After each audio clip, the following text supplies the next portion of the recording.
बताना चाहूंगा, इस फेस ऑफ में हाथापाई भी हुई और भारतीय सेना ने बहादुरी से पीएलए को हमारी टेरिटरी में अतिक्रमण करने से रोका और उन्हें उनकी पोस्ट पर वापस जाने के लिए मजबूर कर दिया। इस झड़प में दोनों ओर के सैनिकों को कुछ चोटें आई हैं।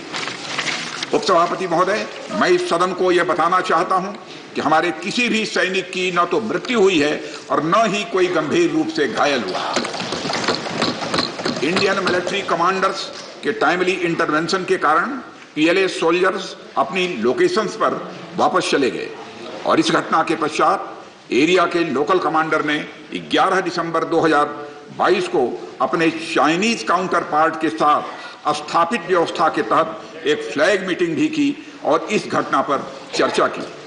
चीनी पक्ष को इस तरह के एक्शंस के लिए मना किया गया और सीमा पर शांति बनाए रखने के लिए उन्हें कहा गया।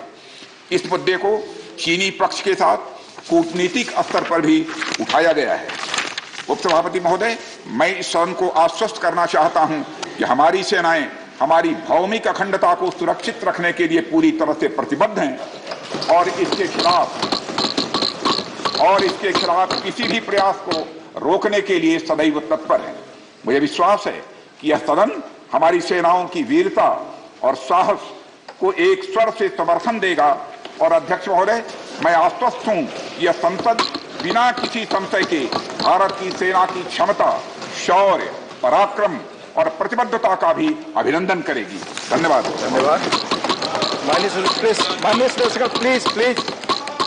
माननीय रक्षा मंत्री के अरुणाचल प्रदेश के तवांग सेक्टर में 9 दिसंबर 2022 को जो घटना घटी उसके बारे में एक विस्तृत वक्तव्य सदन के समक्ष रखा है।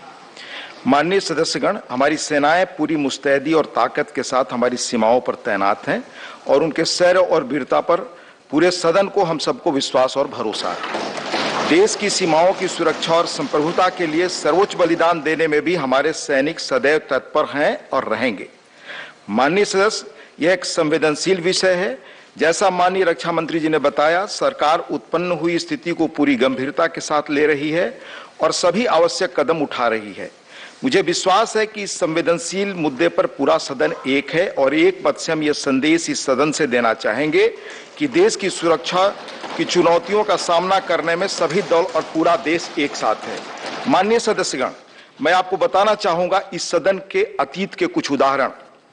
सेशन नंबर 210 में 6/3/2007 को Naxal attack on Shri Sushil Kumar Mahato MP Lok Sabha, इस विषय पर।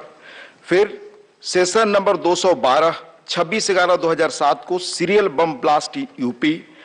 फिर सेशन नंबर 215 13/3/2009 को फॉलोअप मुंबई टेररिस्ट एक्ट। फिर 215 सेशन में 18/2/2009 को सिचुएशन इन श्रीलंका। इन संवेदनशील विषयों को देखते हुए क्वेरी पूछने के बहस करने की आगे प्रक्रिया नहीं बढ़ी, इसलिए इस पर भी जो क्वेरी आए हैं मैं निवेदन करता हूं कि कोई क्वेरी इस पर नहीं होगी। धन्यवाद। Number 64, question number 64 question number 64 के डॉक्टर के सराव।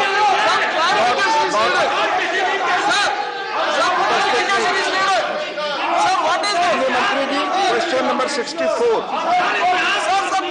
Question number 64 medical students.